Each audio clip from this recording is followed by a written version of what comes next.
राधे राधे, जय श्री कृष्णा। आज की कथा में आप सभी भक्तों का हार्दिक स्वागत है। भगवान श्री कृष्ण और श्रीमती राधा रानी की कृपा सदैव आप पर और आपके समस्त परिवार पर बनी रहे। भगवान श्री हरि विष्णु का ध्यान करके आज की पावन कथा का प्रारंभ करते हैं। मिथिलापति ने पूछा कि हे ब्राह्मण, इस वैशाख मास में कौन कौन सी तिथियां पुण्यदायिनी होती हैं? तब श्रुतिदेव जी बोले, सूर्य के मेष राशि में स्थित होने पर वैशाख मास में 30वें तिथियां पुण्यदायी मानी गई हैं। एकादशी में किया हुआ पुण्य कोटि गुना होता है। उसमें स्नान, दान, तपस्या, होम, देव पूजा, पुण्य कर्म एवं कथा का श्रवण किया जाए तो वह तत्काल ही मुक्ति देने वाला होता है। जो रोग आदि से ग्रस्त और दरिद्रता से पीड़ित हो वह मनुष्य इस पुण्यमय कथा को सुनकर कृत्य होता है। वैशाख मास मन से सेवन करने योग्य है क्योंकि वह समय उत्तम गुणों से युक्त है। दरिद्र, धना, पंगु, अंधा, नपुंसक, विधवा, साधारण स्त्री, पुरुष, बालक, युवा, वृद्ध तथा रोग से पीड़ित मनुष्य ही क्यों ना हो, वैशाख मास का धर्म सबके लिए अत्यंत सुख साध्य है। परम पुण्यमय है। वैशाख मास में जब सूर्य मेष राशि में स्थित हो तब पाप नाशनी अमावस्या कोट गया के समान फल देने वाली होती है। जब पृथ्वी पर राजश्री सावर्णी का शासन था उस समय 30वें कलयुग के अंत में सभी धर्मों का लोप हो चुका था। उसी समय आनर्त देश में धर्मवर्ण नाम से विख्यात एक ब्राह्मण थे। मुनिवर धर्मवर्ण ने उस कलयुग में ही किसी समय महात्मा मुनियों से सहस्त्रयाग में सम्मिलित होने के लिए पुष्कर क्षेत्र की यात्रा की। वहां कुछ व्रतधारी महर्षियों ने कलयुग की प्रशंसा करते हुए इस प्रकार कहा था कि सतयुग में भगवान विष्णु को संतुष्ट करने वाला जो पुण्य 1 वर्ष में साध्य है वही त्रेता में 1 मास में और द्वापर में 15 दिनों में साध्य होता है, परंतु कलयुग में भगवान विष्णु का स्मरण कर लेने से ही उससे 10 गुना पुण्य प्राप्त होता है। कलयुग में बहुत थोड़ा पुण्य भी कोटि गुना हो जाता है। जो एक बार भी भगवान का नाम लेकर दया दान करता है और दुर्भिक्ष में अन्न देता है वह निश्चय ही ऊर्ध्वलोक में गमन करता है।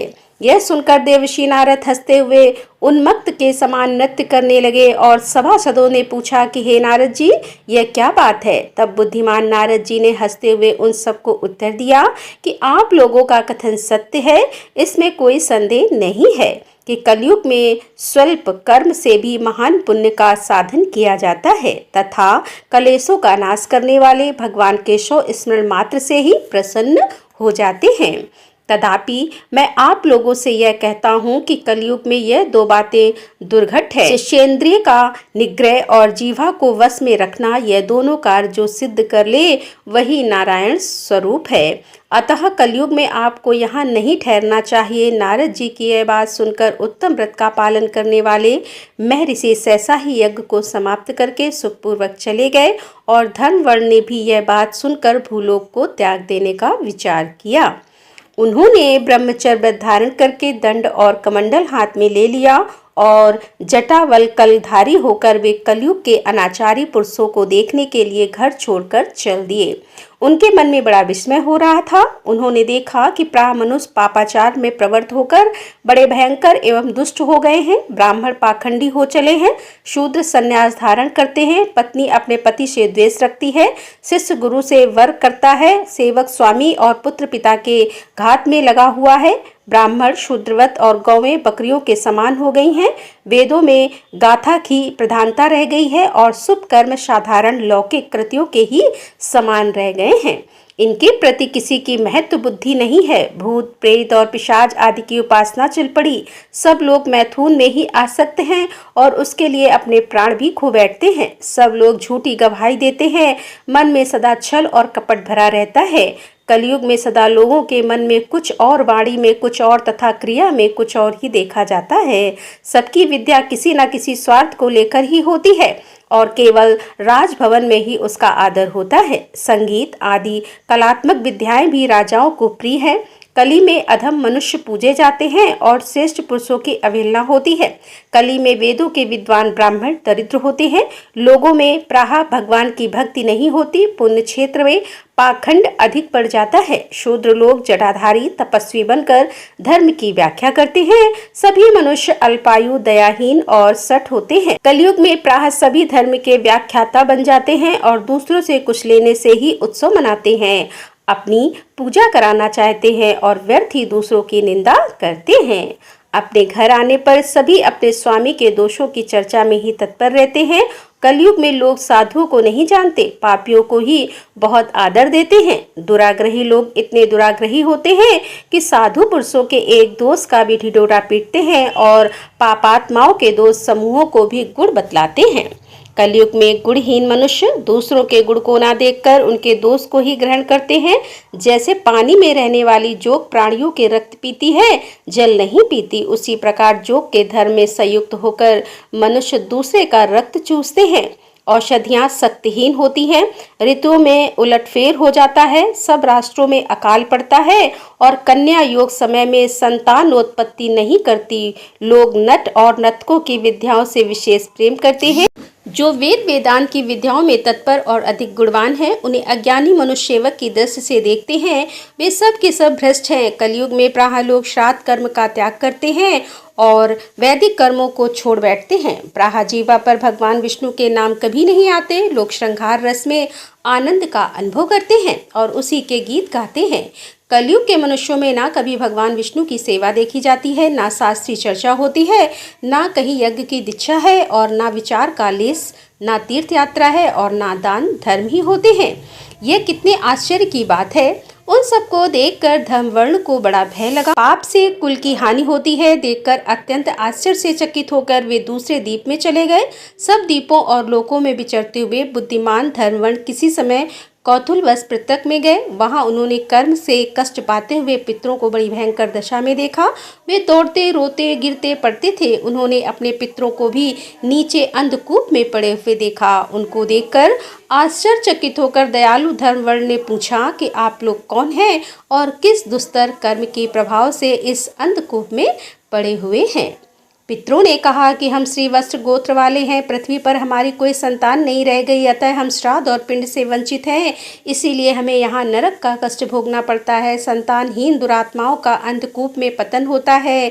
हमारे वंश में एक ही महायशस्वी पुरुष है जो धर्म वर्ण के नाम से विख्यात है, किंतु वह विरक्त होकर अकेला घूमता फिरता है। उसने गृहस्थ धर्म को स्वीकार ही नहीं किया है। वह एक ही है तंतु हमारे कुल एक ही है, किंतु हमारे कुल में अविष्ट है। उसकी भी आयु क्षीण हो जाने पर हम लोग और अंधकूप में गिर पड़ेंगे, जहाँ से फिर निकलना कठिन होगा। इसीलिए तुम पृथ्वी पर जाकर धर्म वर्ण को समझाओ कि हम लोग दया के पात्र हैं। हमारे वचनों से उसको यह भी बताओ कि हमारी वंश रूपा दुर्गा को काल रूपी चूहा प्रतिदिन खा रहा है। क्रमशः सारे वंश का नाश हो गया है, एक तुम ही बचे हो। जब तुम भी मर जाओगे तब संतान परंपरा न होने के कारण तुम्हें भी अंधकूप में ही गिरना पड़ेगा। इसीलिए गृहस्थ धर्म को स्वीकार करके संतान की वृद्धि करो। इससे हमारी और तुम्हारी दोनों की ऊर्ध्व गति होगी। यदि एक भी पुत्र वैशाख मास अथवा कार्तिक मास में हमारे उद्देश्य से स्नान श्राद्ध और दान करेगा तो उससे हम लोगों की ऊर्ध्व गति होगी और नरक से उद्धार हो जाएगा।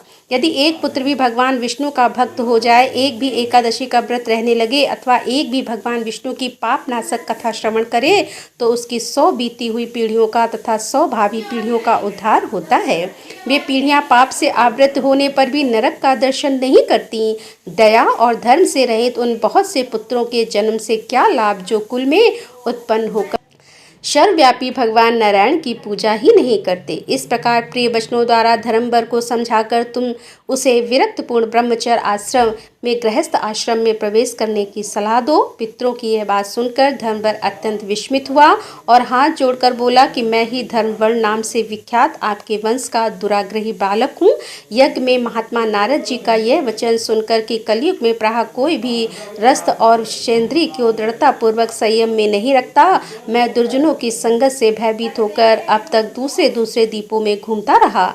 इस कलयुग के 3 चरण बीत गए और अंतिम चरण भी सौभाग्य व्यतीत हो चुके हैं। मेरा जन्म तो व्यर्थ ही बीता, क्योंकि जिस कुल में मैंने जन्म लिया उसमें माता पिता की ऋण को भी मैंने नहीं चुकाया। पृथ्वी के भार उस शत्रु तुल्य पुत्र के उत्पन्न होने से क्या लाभ जो पैदा होकर भगवान विष्णु और देवताओं तथा पितरों की पूजा ना करे। मैं आप लोगों की आज्ञा का पालन करूंगा। बताइए पृथ्वी पर किस प्रकार मुझे कलयुग से और संसार से भी बाधा नहीं प्राप्त होगी। धर्म वर्ण की बात सुनकर पितरों के मन को कुछ आश्वासन मिला। फिर पितर बोले, बेटा तुम गृहस्थ आश्रम स्वीकार करके संतान संतान उत्पत्ति के द्वारा हमारा उद्धार करो। जो भगवान विष्णु की कथा में अनुरक्त होते, निरंतर ही श्री हरि का स्मरण करते हैं और सदाचार के पालन में तत्पर रहते हैं, उन्हें कलयुग बाधा नहीं पहुंचाता। हे मानद, जिसके घर में शालिग्राम शिला अथवा महाभारत की पुस्तक हो, उसे भी कलयुग बाधा नहीं दे सकता। जो वैशाख मास के धर्मों का पालन करता है, माघ स्नान में तत्पर होता है और कार्तिक में दीप देता है, उसे भी कलयुग की बाधा नहीं प्राप्त होती। जो प्रतिदिन महात्मा भगवान विष्णु की पाप नाशक एवं मोक्षदायिनी दिव्य कथा सुनता है, जिसके घर में बलि वैश्य देव होता है, शुभकारिणी तुलसी स्थित होती है तथा जिसके आंगन में उत्तम गौ रहती है, उसे भी कलयुग बाधा नहीं देता। अतः इस पापात्मक युग में भी तुम्हें कोई भय नहीं है। बेटा, शीघ्र पृथ्वी पर जाओ। इस समय वैशाख मास चल रहा है। यह सबका उपकार करने वाला मास है। सूर्य के मेष राशि में स्थित होने पर 30वें तिथियां पुण्यदायी मानी गई हैं। एक एक तिथि में किया हुआ पुण्य कोटि कोटि गुना अधिक होता है। उनमें भी जो वैशाख की अमावस्या तिथि है, वह तो मनुष्यों को मोक्ष देने वाली है, देवताओं और पितरों को बहुत प्रिय है, शीघ्र ही मोक्ष की प्राप्ति कराने वाली है। जो उस दिन पितरों के उद्देश्य से श्राद्ध करते हैं और जल से भरा हुआ घड़ा एवं पिंड देते हैं, उन्हें अच्छे फल की प्राप्ति होती है। अतः हे महामते, तुम शीघ्र जाओ और जब अमावस्या हो तब कुंभ सहित श्राद्ध एवं पिंडदान करो। सबका उपकार करने के लिए गृहस्थ धर्म का आश्रम लो। धर्म, अर्थ और काम से संतुष्ट हो। उत्तम संतान पाकर फिर मुनिव्रत से रहते हुए सुखपूर्वक दीपांतरों में विचरण करो। पितरों के इस प्रकार आदेश देने पर धर्म वर्ण मुनि शीघ्रतापूर्वक भूलोक में गए।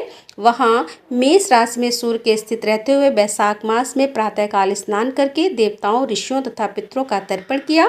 फिर कुंभदान सहित पाप विनाशक श्राद्ध करके उसके द्वारा पितरों को पुनरावृत्ति रहित मुक्ति प्रदान की। तत्पश्चात उन्होंने स्वयं विवाह करके उत्तम संतान को जन्म दिया और लोक में उस पाप नाशनी अमावस्या तिथि को प्रसिद्धि किया। तदंतर वे भक्ति पूर्वक भगवान की आराधना करने के लिए हर्ष के साथ गंधमादन पर्वत पर चले गए। इसीलिए वैशाख मास की अमावस्या तिथि परम पवित्र मानी गई है। राधे राधे, जय श्री कृष्णा। आज की कथा का यहीं पर समापन करती हूँ। उम्मीद करती हूँ यह कथा आपको जरूर पसंद आई होगी। तो दोस्तों, मिलते हैं इसके आगे का अध्याय लेकर। तब तक के लिए राधे राधे, जय श्री कृष्णा, हर हर महादेव, जय भोलेनाथ की।